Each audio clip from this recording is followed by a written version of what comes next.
ہے تیرے تصرف میں یہ بادل، یہ گھٹائیں، یہ گنبد افلاک، یہ خاموش فضائیں، یہ کوہ، یہ صحرا، یہ سمندر، یہ ہوائیں، تھی پیش نظر کل تو فرشتوں کی ادائیں، آئینہ ایام میں آج اپنی ادا دیکھ۔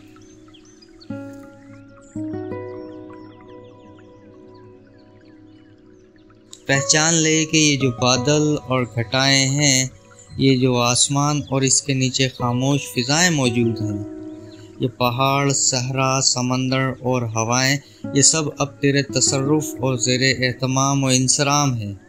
یہ نظارہ یوں بھی دلچسپی سے خالی نہ ہوگا کہ کل تو تیرا مسکن بہشت تھا، لیکن اب تو زمیں پر مسند نشین ہو چکا ہے۔